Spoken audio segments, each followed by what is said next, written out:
주님의 말씀 선포될 때에 땅과 하늘 진동하리니 나의 사랑 고백하리라. 나의 구주 나의 친구. 아멘. 하나님 말씀 사무엘하 6장 1절부터 11절까지의 말씀입니다. 다윗이 이제 하나님의 언약궤를 예루살렘으로 메어 오려고 하는 장면이 기록되어 있습니다. 하나님의 언약궤는 신앙의 중심이고 하나님의 임재의 상징이고 하나님을 만나는 놀라운 축복의 통로인 것을 보게 됩니다. 오늘 어떻게 우리가 주를 섬겨야 할지, 어떻게 우리가 하나님 앞에 나아가야 될지에 대해서 살펴보려고 합니다. 첫 번째는 열심이 아닌 중심으로 주를 섬겨야 한다는 것입니다. 다윗은 하나님을 사랑하는 사람이었습니다. 그에게는 이제 많은 힘이 주어졌어요. 그러면서 자기가 할 수 있는 한 최선을 다해서 열심으로 주를 섬깁니다. 1절에 보면 다윗이 이스라엘에서 뽑은 무리 3만 명을 다시 모으고 이 3만 명과 함께 하나님의 언약궤를 메어 오려고 하는 것을 보게 됩니다. 힘을 다해서 열심을 다해서 하는 거죠. 그런데 우리가 되짚어 보면 다윗이 언제 하나님을 진심으로 섬기며 하나님 중심으로 살았느냐면 그의 삶 속에 아무것도 없을 때, 어린아이와 같은 삶을 살아갈 때 하나님을 전심으로 의지하며 주를 섬겼다는 것입니다. 그가 골리앗 앞에 설 때 그가 의지했던 것은 물맷돌이었지만 실상 그가 의지했던 것은 살아계신 하나님, 사자와 곰 앞에서 지키시고 함께 하셨던 그 하나님을 의지한 것을 보게 됩니다. 또 그가 사울을 피해서 블레셋으로 갔다가 미치광이 짓하고 도망나서 아둘람굴에 들어가잖아요. 그 깊은 곳에서 하나님을 예배하며 이렇게 고백하잖아요. 내가 새벽을 깨우리로다. 그가 어쩌면 그 아무것도 없는 절망의 상황 가운데서 온전히 그가 진심으로 주를 섬기며 하나님 앞에 나아가게 되는 것을 보게 됩니다.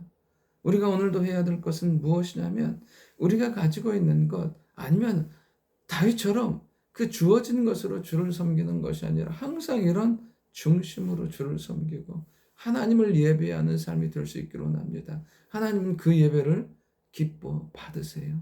하나님께서 사무엘에게 다윗을 기름 부어 왕으로 세우셨을 때 하나님께서 내가 왕을 보았다고 말씀하세요. 어디에서 왕을 봐요? 그 들판에서 찬양하며 양을 칠 때 하나님은 그 모습에서 왕을 보신 거예요. 하나님을 섬기는 진정한 왕의 모습을 보신 거죠. 우리가 어디에 있든지 변함없이 한결같이 우리가 주를 섬기는 축복의 종들이 될 수 있기를 원합니다. 두 번째, 세상의 방법이 아닌 말씀으로 주를 섬겨야 한다는 것입니다. 이제 다윗은 언약궤를 옮겨오기 위해서 궤를 새 수레에 신고 아미나답 집에서 나온 것을 보게 됩니다. 이제 그가 나름대로 준비를 해요. 그런데 그가 말씀에 근거한 것이 아니었죠. 하나님의 말씀에 의하면 무엇입니까? 언약궤는 고라 자손만이 메고 올 수 있잖아요. 결국에는 어떻게 되냐면 소들이 뛰놀므로 말미암아 그것을 잡으려고 했던 우사가 죽게 되고 영광스럽고 은혜로 끝나야 되는데 죽음으로 나중에 보면 다윗이 두려움으로 끝나는 것을 보게 돼요. 그럼 오늘도 우리가 분명히 알아야 될 것 중에 하나는 무엇이냐면 하나님이 받으시는 예배, 하나님이 기뻐 받으시는 예배는 말씀 가운데 온전히 주를 섬길 때라는 거예요. 예수님 이렇게 말씀하십니다. 두세 사람이 내 이름으로 모인 곳에 나도 그들 중에 있다고. 오늘도 우리 안에 정말 예수 그리스도의 이름을 높이고 예수 그리스도의 이름을 존귀케 하고 주의 이름을 찬양하는 그 삶이 그렇게 예배하는 삶이 주님이 기뻐 받으시는 영광스러운 예배인 줄 믿습니다. 세상적인 방법이 아니에요. 여러분 세상은 자꾸만 여러 가지 방법을 우리에게 얘기해요. 그러나 하나님은 온전히 말씀으로 주를 섬기며 말씀을 통해서 하나님의 영광 높이고 예수님 말씀하신 것처럼 우리의 모임 가운데, 우리의 심령 가운데 예수님이 계시는 삶, 그 삶을 복되고 아름답게 받으시는 줄 믿습니다. 세 번째, 은혜로 주를 섬겨야 한다는 것입니다. 이제 다윗이 아비나답의 아들 우사가 죽고 이것을 두려워서 언약궤를 메우지 못하고 어디로 가냐면 가드 사람 오벳 에돔의 집으로 가서 언약궤를 메어가는 것을 보게 돼요. 그럼 여기서 우리가 알아야 될 게 하나가 있어요. 가드는 어디냐면 블레셋 지역이에요. 이 오벳 에돔은 어떤 사람입니까? 그의 이름처럼 에돔의 종 노릇한, 그러니까 가드 사람인데 에돔의 종이었던 거예요. 그러니까 어떤 걸로 봐도 하나님의 은혜와 접점이 없잖아요. 블레셋 사람이에요. 에돔의 종을 사는 그런 비루한 삶이었어요. 그런데 하나님의 언약궤가 그의 집에 옵니다. 말 그대로 하나님을 섬길 수 있는 기회가 그의 삶 가운데 주어진 거예요. 뒤에 보면 하나님께서 그에게 온 복을 주셨다고 말해요. 온 집에 복을 주셨다고. 그거는 차후의 문제고 하나님을 섬길 수 없는 그 사람에게 블레셋 사람이고 에돔의 종이고 어떠한 조건과 환경으로도 하나님과의 접점이 없는데 이 일들을 통해서 누가요? 이 오벳 에돔이과 그의 집이 온 하나님의 복과 은혜 가운데 들어가는 것을 보게 됩니다.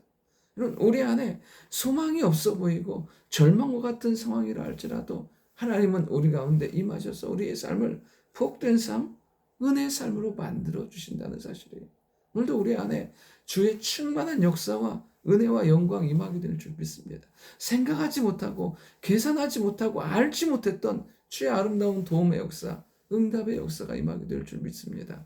그 은혜를 가지고 주를 섬기는 거예요.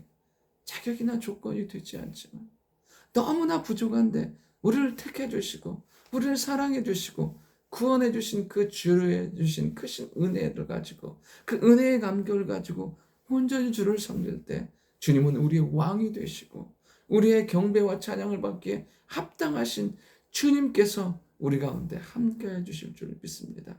좋으신 아버지 하나님, 항상 한결같은 마음으로 주를 섬기는 저희들 되게 하시고 말씀으로 주님 앞에 나아가게 하시고 주신 은혜로 주님을 섬기는 주님 앞에 온전히 예배하는 저희들 되게 도와주옵소서. 자격과 조건 되지 않지만 택하여 주심에 감사합니다. 우리가 알지 못하는 그 놀라운 은혜로 우리의 삶을 채우시는 그 주의 영광스러운 은혜와 사랑이 오늘 하루도 넘치게 주여 도와주옵소서. 예수님의 이름으로 기도드립니다. 아멘.